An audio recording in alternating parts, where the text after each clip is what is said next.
Welcome back to the Speaking and Communicating podcast. I am your host, Roberta. If you are looking to improve your communication skills, both professionally and personally, this is the podcast you should be tuning into. And by the end of this episode, please remember to subscribe, give a rating, and a review. Today, I have the privilege of being joined by Victoria Gallagher. She is a world-leading hypnotherapist, a best-selling author of more than 4 books, and has, listen to this, a digital app that can help you to be able to tap into your subconscious mind while at home. And before I go any further, please help me to welcome her. Hi, Victoria. Hi, Roberta. So nice to meet you. We've been having a lovely conversation, so I'm delighted to continue the conversation with your wonderful listeners. I'm excited that you are here. Yes, I did enjoy our initial introduction so now I know that the listeners are really going to benefit from what you're going to share with us today. But before we get into the work part, let's talk about you in general. Please tell us a little bit more about yourself. Absolutely. Okay, so I live here in beautiful Phoenix, Arizona, with my husband of 14 years and our three gorgeous kitty cats. Most people are waiting to hear about the children, and these are our children. And we've lived here for about I want to say about 6, 7 years. We moved here from Florida. I'm a hot weather girl, absolutely. I can see. Yeah. Yeah.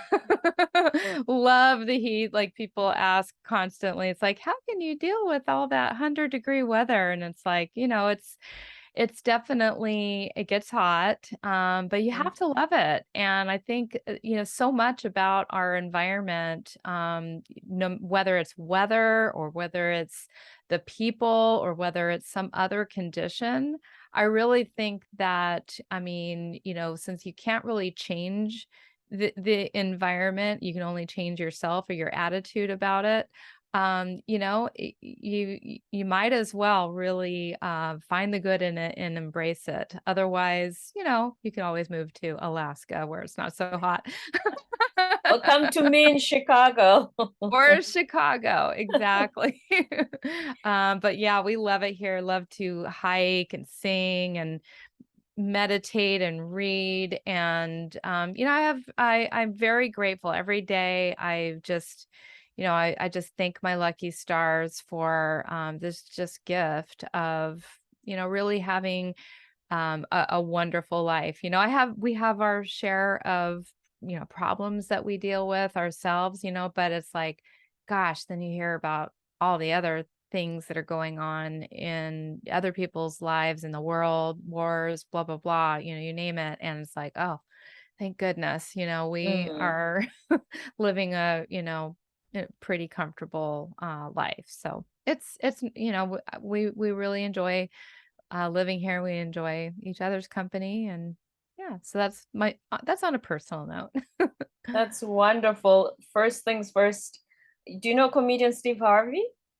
I love Steve Harvey. As a So, matter of fact, our dinner show is mm. literally Family Feud. I mean, Oh, yeah. I know him also as the, motivational speaker, and I do love tuning into his motivational speeches and everything on YouTube. I was just Right. listening to one where he was talking about how I think he was in his like 35 and he was living in his car. Mm. And oh, I can't remember the rest of the story, but it was about this getting the comedy job, and and he just wasn't sure if it was going to happen, but then he just kept it was just all about really determination and sticking with it, and and believing and just being determined, and he eventually obviously got got Right. the call for the job. It was like one was paying oh, that's right, he needed enough money to go across the country. And so, yeah, it was just divine, the story that he told. But we love his comedy as well. I mean, he is just hilarious with all his Family Feud, the way he roasts these people for stupid answers. That's why he says comedy is his gift. But I thought of him when you were talking about your cats being children and how people think, oh, I thought you were talking about actual children. Because one time he had a lady on Ask Steve, you know that segment we used to love, Ask Steve, where the lady said, oh, I have a fur baby. So he missed the fur part when the Oh. lady was telling the story. I And it could says, die. when my husband is walking around the street, the women are using that as a way to hit on my husband. What should I do? So usually the assistant producers, they put the picture of whatever the person is talking about behind him on the screen, right? Uh-huh. So Steve turns around, sees a dog, and said, I thought you said you were a parent. This woman says, a parent of a fur baby. Yes. This is a cultural moment right here. That's hilarious. And I could totally see him ripping into her. But yeah, most of us, who Hmm. do have just fur babies, as she called it, I mean, I don't really think of myself like as a parent, but definitely as a mom, as a mom to my little babies, because they do Right. depend on us, and they love us, and there's some mom duties, Hmm. and things like that, and dad duties as well. Of course, yeah. So, did you start doing the hypnotherapy work we were talking about today, or did you have another career before that? Yeah, before this, my main career before I started hypnotherapy was, I started out as a stockbroker. And even, before that, I was, an administrative assistant for, a stock brokerage firm. And I kind of like, I went from doing that for a couple of years to, getting my, broker's license as still, an administrative assistant. But then you could do a little bit more. You could help your brokers with, placing trades and things like that. And then from there, I became a stockbroker, and it was kind of a pretty big deal. It was a prestigious job. I had to really work hard to, build a pretty, um, big clientele to then, and I worked my way up and made, a six-figure income. And I was, doing really, really great. This was back, from between 1993 to 1999. And,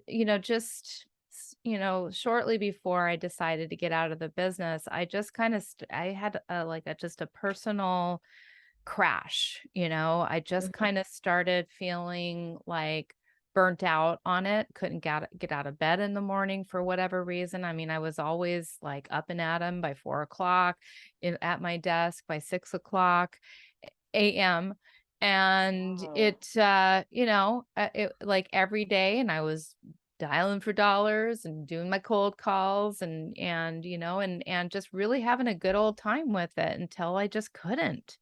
And I didn't know what was wrong with me. And so Mhm. I, went to, a therapist, and this therapist had recommended this personal development 4-day, seminar.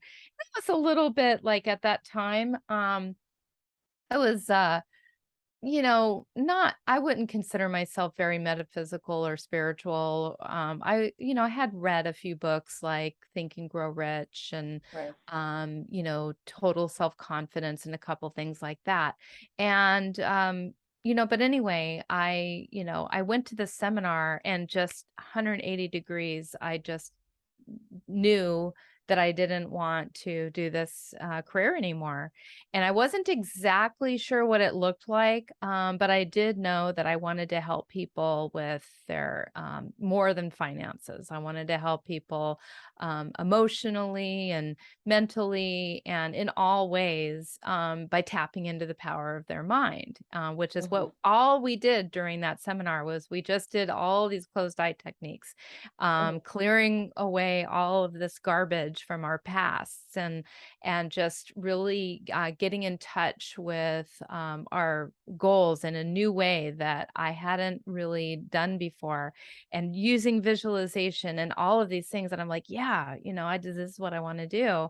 And I came up with this idea one day that I wanted to have a website. Now, at the time, I mean, internet browsers only I came around in like 1994, 1996. Mhm. So to think of doing this in like 1999, it was still pretty new, still pretty innovative, and there weren't many people that I was aware of that were doing this. And I said, Right. and people were, it was tapes at the time. There was no such thing as an MP3 player. Like those Tony Robbins tape, yes. Yeah, so there were tapes, and so I said, to my boyfriend at the time who owned a recording studio, I said, I really wanna, I wanna create a website where I have, just hundreds of different, meditative types of recordings that I could help people to solve all their problems, and he kind of thought like you can't really make a lot of money doing that. Like how are you It you're wasn't not going to be, popular at the time, yeah, no. you're not going to make a lot of money doing that. And Mhm. but I said, well, let me just make some recordings and see what happens. And so I started making some recordings, and then I realized that I needed to get some sort of, like I didn't know what it was going to be, but I needed to make sure I was doing it right. Right. And so I started seeking out, like, well, what is this? And I stumbled upon a hypnotherapy certification training that was starting up in like 2 weeks, and I'm like, and right down the street from where I lived. And I'm like, oh my God, that's exactly what I want to do. Mm. And it was like that. It was in that moment that everything changed. I went and I got certified. I opened up an office. My branch manager, where I was working as a stockbroker, told me I had to make a decision between these two things. He told me I couldn't do both. And I actually, even though at the time it was a huge traumatic thing to have to try to figure out which way I was going to go, but I had so much confidence in myself at the time that I just said, "Okay, I'm going to make a go of this." And so I literally quit my six figure job, had to leave all this money on the table, from, like some retirement savings that wasn't vested in, that I wasn't vested yet. I had to leave all this stuff behind, and literally just working in my office. Not, I mean, I had more bills than I had money coming in. And you still had the courage to leave the money behind. Yeah. Yeah. Mm. And I was not in my right mind, but I'm really glad. I'm really glad that I wasn't, because I think that for me, I always knew that I was going to do something, I mean, at the time I kind of thought it was going to be, I was just going to work my way up and become the CEO of this, brokerage firm at some point. I always knew I would do something kind of big. Um, and I always had like a lot of faith and confidence in myself to do something. But, at the time, I would have to say I was very naive.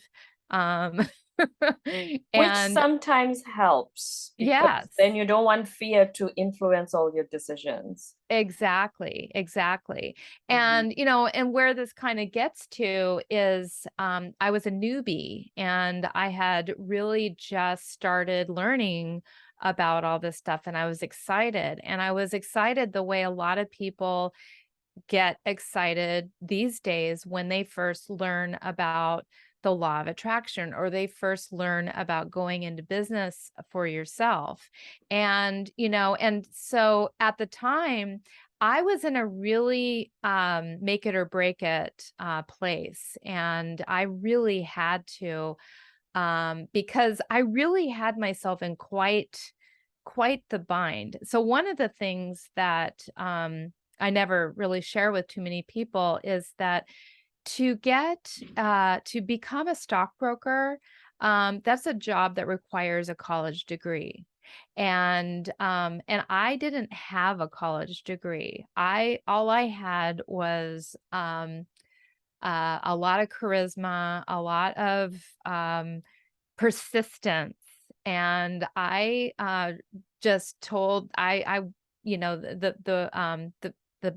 place that I started working, I went up there every single day and, just asked him if I could work there, if he would give me the job. And so it was the persistence that got me in the door. But so, once I left that behind, I would basically have about 1 year before my brokerage license would expire. And it took a good 6 years to build that business to what it was at that time. So I would literally I would have to start completely over from scratch in the only trade that I knew as a professional. Anything before that, would be waiting on tables. And so it was really going to be like literally, I mean, there was no other professional option for me, because I didn't have a college degree. That chance kind of comes once in a lifetime. So I kind of had to make this business work Mm. for myself. Otherwise, I don't know what I would be doing. And luckily, I had the persistence that I have. But I went through some stuff. I went through some really hard times. I went through bankruptcy. I ran out of money. I went flat broke. I had to borrow money from people. And it was, and what it taught me, the biggest lesson that I learned during that was all about how, the whole thing that gave me my confidence was tapping into the power of my mind in the first place. That's doing that through these personal development seminars is what gave me the idea to make these meditation recordings that I wanted to sell on this website. But there came a time where I felt like I don't have time for that. Because the money wasn't coming in and everything is just piling up. Yeah. Yeah, I felt like, yeah, like who has time for that? And so when I wasn't making time to reprogram my subconscious mind, Mm-hmm. um, I was just doing all this with, just lots of bills piling up, lots of fear. The doubts were starting to creep in. People around me were telling me, like, maybe you should go get a job. And so it was really like I was really stuck and I was really, stubborn, but it was like things were just getting worse and worse. That was, the first year of my business. That was how it was for about the first year. Oh, and I even like in the first like 4 to 6 months, I had a lung collapse and I ended up in the hospital with no insurance. And I ended up, another $30,000 in debt because I didn't have any insurance. And I just had the worst things happen over that year. It was a really, really, really tough year. And so one day I'm just like literally down on my hands and knees, like on the floor, just crying, and writing and just like, why me? Why is this happening? Like all I was doing was following my dreams, following my heart, And I just started like almost like writing a letter to God, like, it's not like, like a Christian God or a Buddhist God, just a dear higher self, I apologize. and that was the moment that, like, really honestly just kind of changed everything for me, because the thing that I started hearing back was like, you're such a hypocrite. You're selling these, programs online, telling everybody how they can change their life, but you're not doing the work. And look at you. you know? Okay, read the riot act. Yeah, and so immediately I'm like, okay, yeah, I need to start listening to, taking my own advice and listening to these powerful recordings. And that's exactly what did the trick. I mean, I literally, like, I just started listening to these recordings, and my own recordings, and journaling, and just doing things, every day to, like, really move the needle forward with my mindset, instead Mhm, of just trying to do everything from, just out of react mode. I started to, mm, program my mind to get into proactive mode, and that really changed everything, because I started, like, learning how to tap into my intuition. I started learning how to, I would hear little insights and get ideas on, like, what I could do to market my business, reach out to this person. I made a list of like 100 ways that I could, improve my business, and all everything, like, within 6 months from that moment, mhm. is when I became profitable. And it was just, from that point on, I never looked back. And So but there it was a shift when you felt like I'm at my worst, yeah. and you had to, like you said, you had to, you first had that whole why me moment, and then you had to shift and change something in your mind for things to start opening up. It was that I needed to start listening to, and to reprogram my mind, because I Mm, stopped making time for any of the mindset work, for all that time. I was, like, in fight or flight mode, mhm. literally just, every day just trying to chase, and things never really come when you chase. When you And it's physically want to control them, which is what we yes. do. Exactly, exactly. So it was such a wonderful lesson, in really, number one, I mean, just continuing with the thing that got you where you are in the first place. At least at the most fundamental level. I mean, I do think that what got you here isn't necessarily going to get you there, but No. when it comes to your mindset, that's something you have to do forever. It's not like you can just go to the gym and work out for a week and say, okay, I've got big muscles. I can lift things forever. I can lift heavy things forever and never have to work out again. No, you have to keep your mind clear, sharp, focused, and in shape. And it is, to Mhm, me, keeping your mind in shape is the single most important thing that you could ever do as an entrepreneur, or a mom, or anything. It's the mhm. most important thing, because without your mind, you don't have anything. And keep it nourished daily, just like taking a shower. You don't take a shower and say, I'm good for the next 3 months. So, Absolutely. yeah, Absolutely. daily. I really appreciate you sharing that vulnerable moment, the entire journey actually with us, because those are the stories we never get to hear. We just Yeah. hear the highlights. Oh, one moment Jeff Bezos was in his garage with Mackenzie starting Amazon, and the next moment he was a billionaire. Like, what happened in the middle? Is it something? Can I relate to him as a regular person? You know, I'm glad that you actually broke it down for us and realized, because usually also that's the moment when we give up and say, okay, maybe the friends are right. Let me go back to the job. Maybe let me Yeah. go back and ask my boss for my job back. And because these bills are piling up, you know, you had surgery and things like that. Those are the moments when we give up, when most of us give up on the dream. Yeah, and I really want people to understand that even, in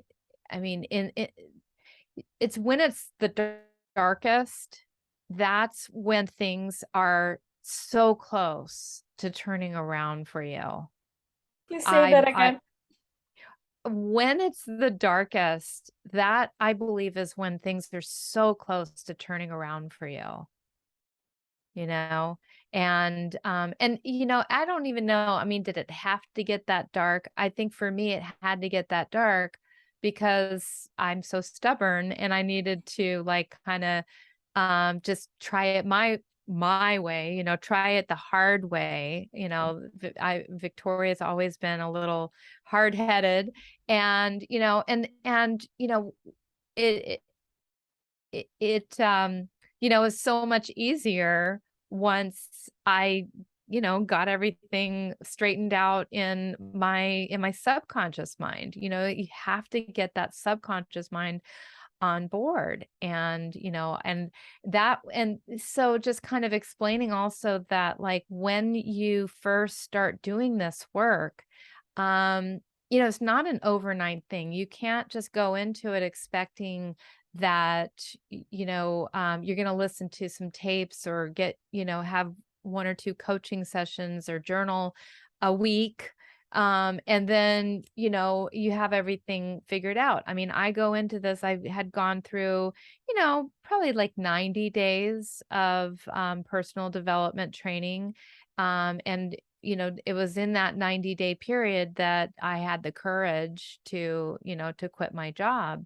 And Mm-hmm. so I had about 90 days. That's nothing in the whole grand scheme of how long it actually takes to get your mind, um, extremely set for on to take on entrepreneurship or to take on any kind of risk, any kind of thing that Mm-hmm. you're going after.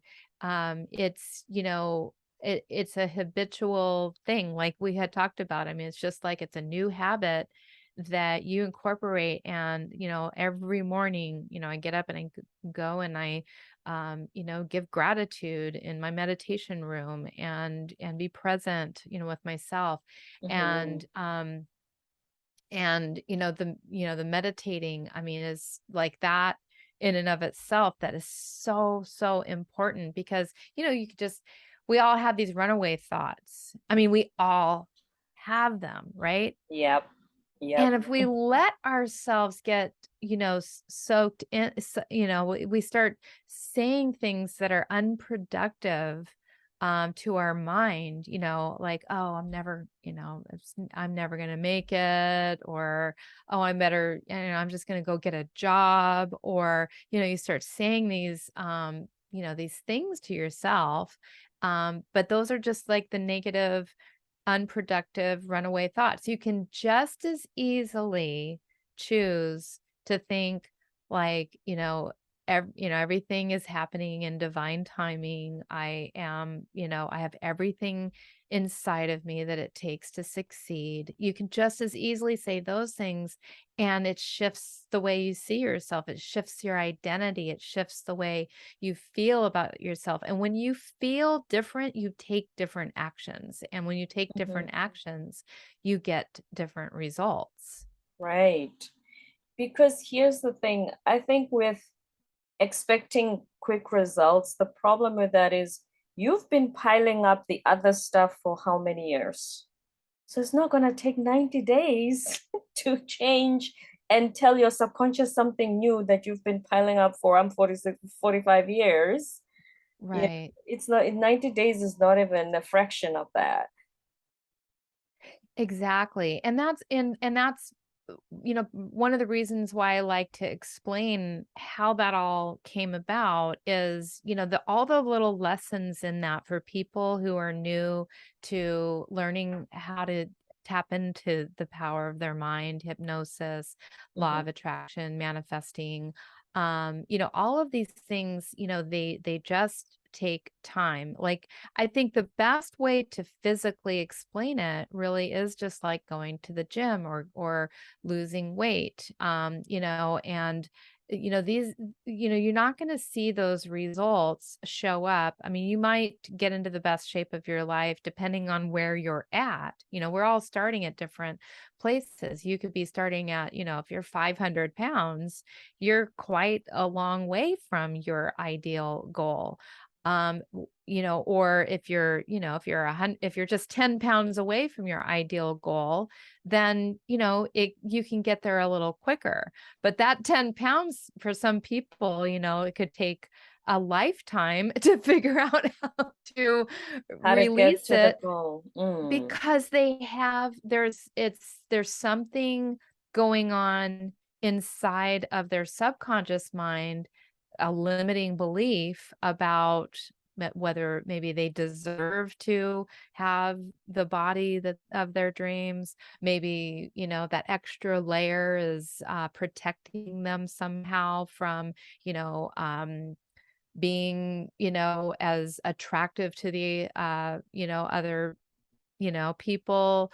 There's so many different underlying reasons that can stop us and get in our way from, achieving success in whatever it is that we're working on achieving. And so, we can think, and like the way that a lot of people, when they talk about law of attraction, they just simplify it in these, very, you know, uh, very simplistic terms like, ask, believe, achieve. And it's like, well, it The sounds movie The Secret. The movie The Secret. I remember them, they'd say, oh yeah, just sit in your couch and visualize your millions. Here's the thing.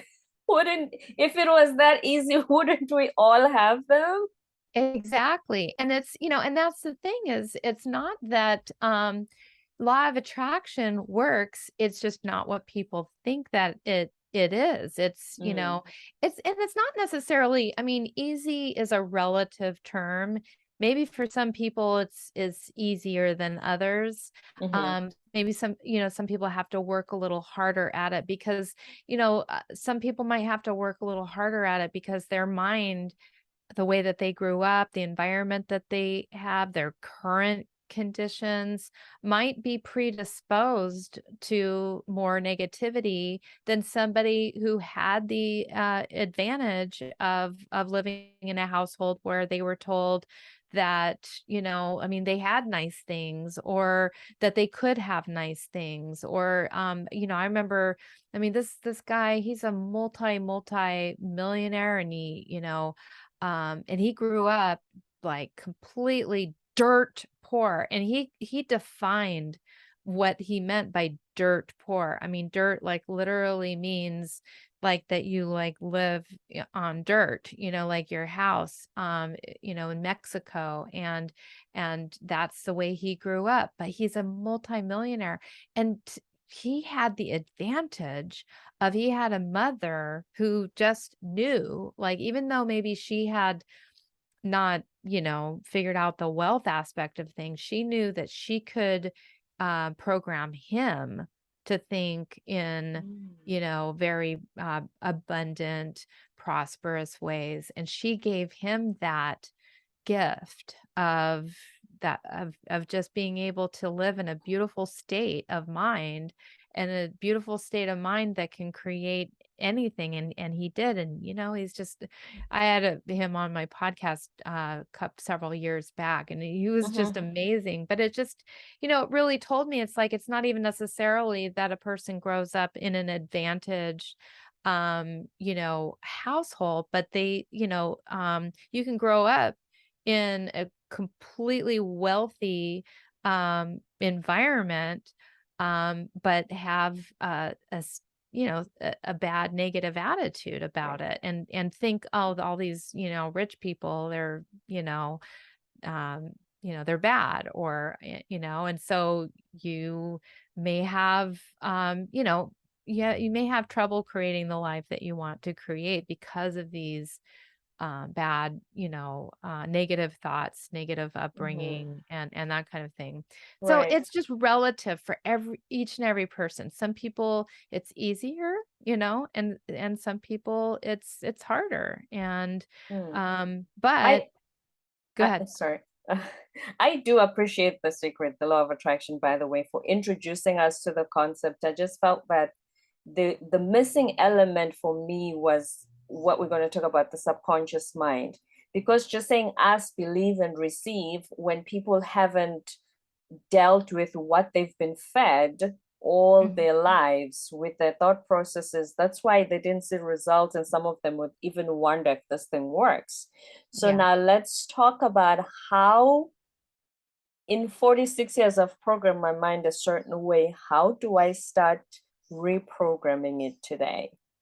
Yeah, that's a really good question. So, for the first thing is just to kind of understand what the subconscious mind is, and because like we have our conscious and our subconscious mind, and they work together in tangent at the same time.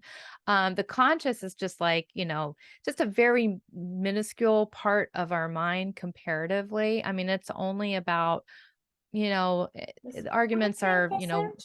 1%, maybe Oh. 5%, maybe 10%. Mm. I mean, nobody knows for sure exactly, but it's very small percent. And yet it's super powerful. I mean, we can do a lot with, we can memorize phone numbers, and we can memorize the alphabet, and we can just do all of these cool things with with our conscious mind. It's our willpower. We Mm-hmm. actually willpower is what a lot of people use to try to make permanent changes, but willpower is only temporary. And anything really in the conscious mind it's just temporary. And it's like, if you think about it, it's like it's everything that's on top, that that's visible, it's on the surface. And your subconscious mind is running the show. It's like literally everything. It's like, if you think about like the computer, like right now we're on Zoom, and so Mm-hmm. Zoom, this is open, and so we're consciously aware that we're connecting through Zoom. But you've got all these other programs that are in this computer running your whole, running the computer. And that's that, in our subconscious mind, you've got, long-term memory, your emotions, your autonomic nervous system, your heart beating, every single thing, all of your habits, your your long-term memory. It's all in the subconscious mind. Pretty much every part of our mind that we're not not presently aware of, is in our subconscious mind.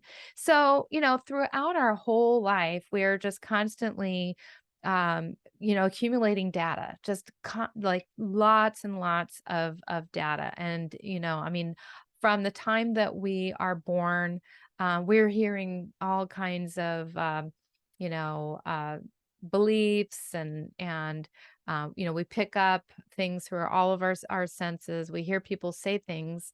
We hear people say things on the news. We hear our friends say things, teachers, friends, family, and we just believe those things. We just, without question, it just goes right in, most of the time. And so we're kind of walking around like just accumulating all of these beliefs. Now, whatever we tend to spend most of our time thinking about, whether we're thinking about that in a positive way or a negative way, that we tend to pick up more of the things that are closest to what we have been thinking about, and what the beliefs are, that we've accumulated in our subconscious mind. We just kind of match data.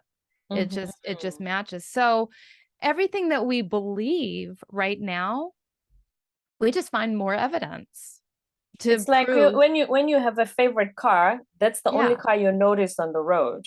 Yes, Yeah. exactly. Yeah, it's like our reticular activating system. So, but whatever we believe, like if we believe that, it's at some level that, we're, we're never going to be a millionaire or whatever, we'll just continue to, or that all men are deceitful, or all women are, deceitful, or whatever, whatever the idea is that's predominant in our subconscious mind, we're like a magnet We for attract more. that. We attract that, and we Mm. attract more and more, because the subconscious mind doesn't want to be wrong.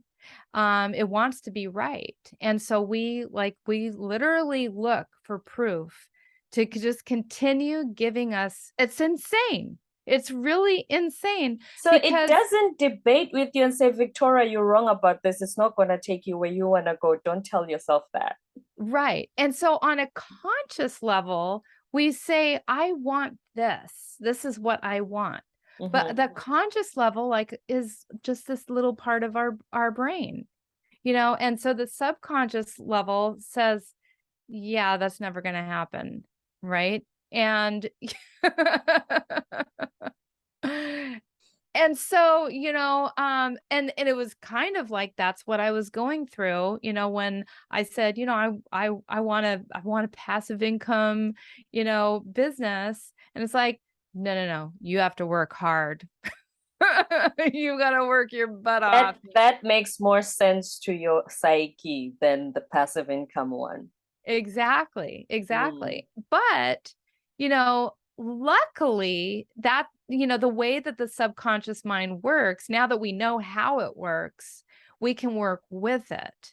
And how we work with it is, by going into certain states of, brainwave states, and those brainwave states are what they call, going into hypnosis. So when you go into hypnosis, your mind becomes, it slows down, it becomes calm, becomes more relaxed, it becomes more receptive, and the part of your mind that rejects and throws out the ideas and doesn't allow that information into the subconscious mind, that part of the mind just becomes very agreeable, and it just becomes very receptive, and it says, okay, I'm allowing these ideas in. Now, because the subconscious mind is not logical, it's not rational like our conscious mind is. Our conscious mind says, well, like you have these little debates and stuff in your conscious mind as to whether you can do something or not. Well, your subconscious mind doesn't. It's just your subconscious mind just accepts whatever gets let into it. Mm-hmm. And, so during hypnosis, all we do is, we just use words, use very, relaxing, inducing words, and we induce a state of hypnosis where we're able to talk directly to the subconscious mind, and using visualization, using suggestion, sometimes even going deeper into the psyche, and having a two-way conversation where you can ask the subconscious mind, well, where did you originally get this idea? Why do you believe this? How is this serving you? And, because all of these beliefs that we hold in the subconscious mind, they all have an intention. That there's always some kind of a positive intention. If it's not letting you lose the weight, if it's not letting you find the ideal job, if it's not letting you make all the money, that, believe it or not, there's actually a positive intention for that behavior, whatever the behavior is What that's they getting in call the the way. payoff. It's like a Yes. payoff. Oh. Yeah, exactly. And so sometimes what we do rather than just, go in and say, you're wealthy and, you're going to succeed and visualizing and using direct suggestions rather than just planting those suggestions in, sometimes we just do the work in hypnotherapy and we just go in and we find out what is the positive intention and and then once we find the positive intention, then we can get we can get the subconscious mind on board with our idea and say, well, what is another way to meet that intention that serves us both? And Without sabotaging yourself in another area. yes, Mm. exactly. And so we can go in and we can have those discussions with the subconscious and we can, work out any area of our life. It's that powerful. Now does it sometimes it takes, m more than, one session or, Mhm. sometimes it takes some repetition to, to get those new suggestions, into the subconscious mind. And, at the same time too, new pathways in the brain are literally being created the more you go through this process. So, especially when you use, visualization, as part of it because Mhm. what's cool about so the subconscious mind is where the imagination is and and the subconscious mind doesn't know the difference between what you're imagining and what's real. So you can Mhm. imagine yourself doing this thing over and over and over again and eventually it's just like as if you've done it that many, times. And so it will find a way to make that your reality match up with your what you've been visualizing this whole time. It has to, because it's like Mhm. it doesn't make sense anymore for you to be living this way when this is the new idea that it's already bought into. So it's very powerful. Mm. It actually makes me wonder how many times we've been told, get out of your head. Oh, Victoria, just get out of your head. When actually you should be, you should be, making these suggestions to your head or the subconscious mind that are gonna and visualize the life you desire so that it manifests eventually.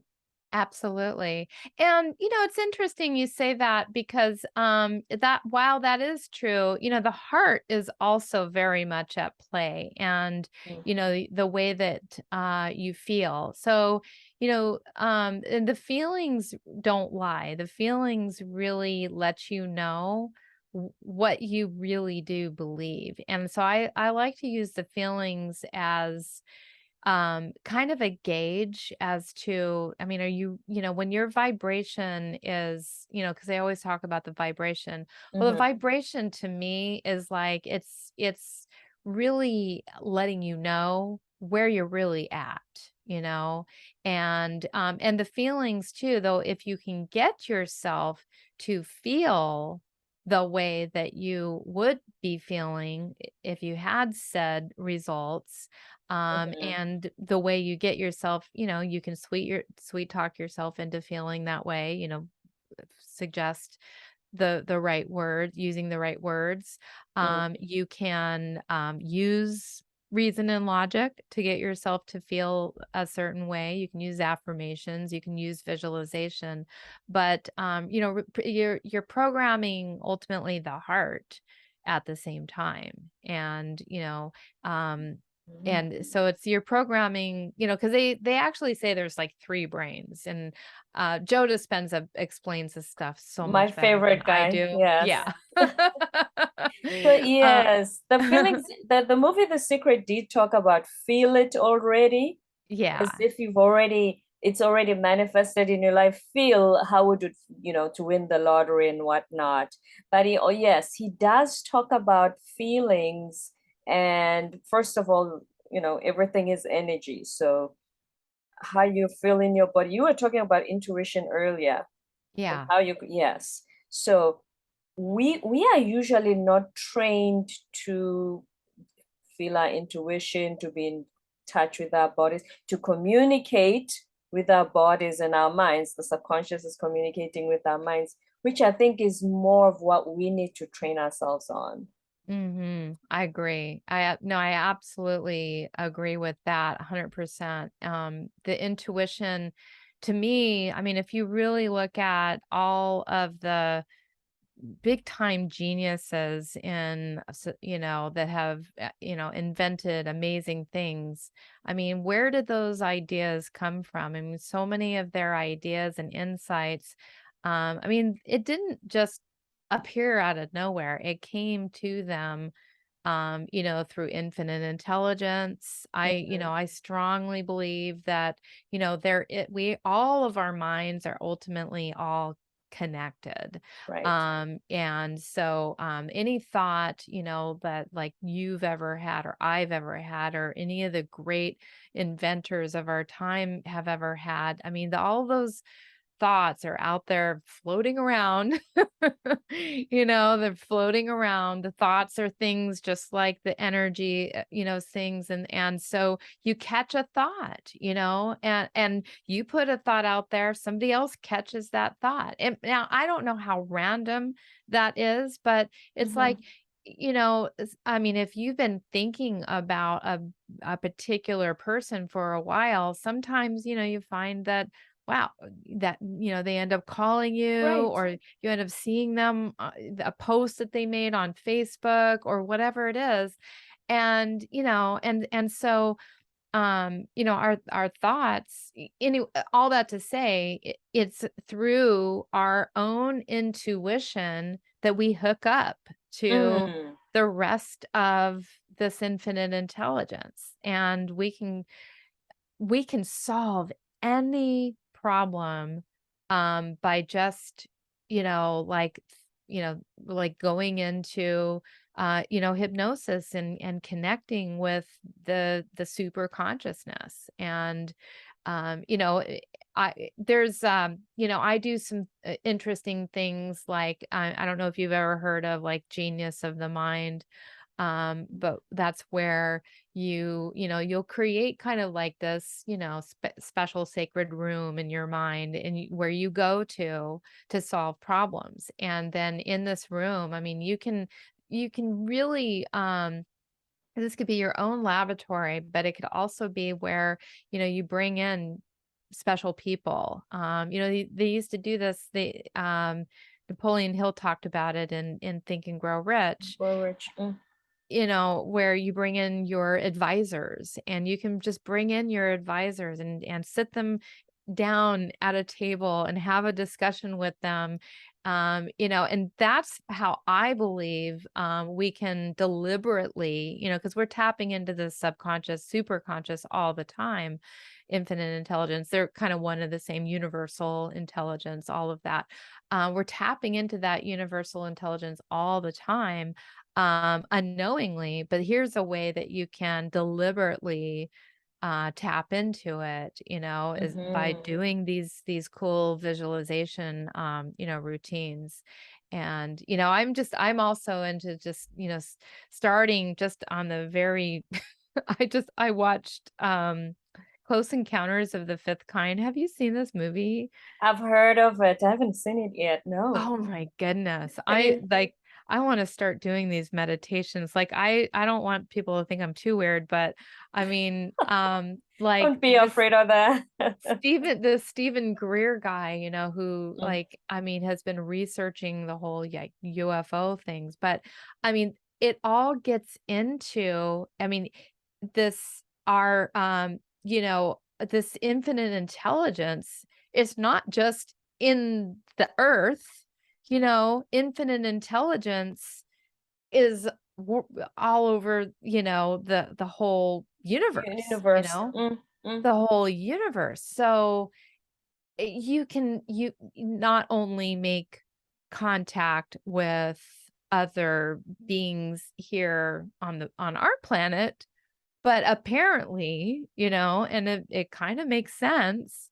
And this is just new. This is like not anything I ever really talk about. But, while we're talking about infinite intelligence, I mean, doesn't it stand to reason that you could make contact with extraterrestrial beings? Other beings in the universe. Yes. Yeah. I'm gonna look it up. I want to watch it. So Yeah.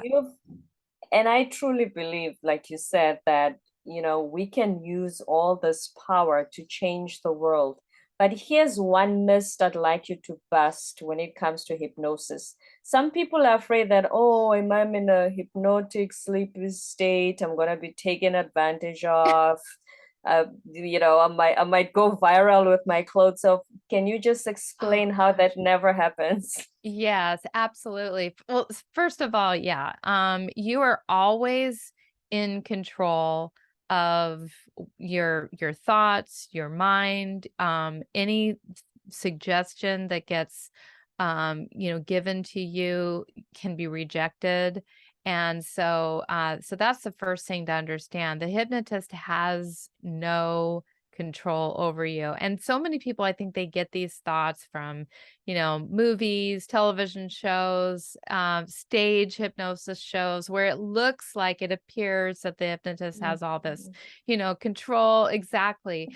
But all of that is happening actually within your mind. You're accepting the suggestions by choice, and it is always your choice. And if any, suggestions that are given to you are like kind of, against your values or your will, or it just seems like too much, you just would open your eyes and you'd wake up and you'd say, yeah, that's not for me. Okay.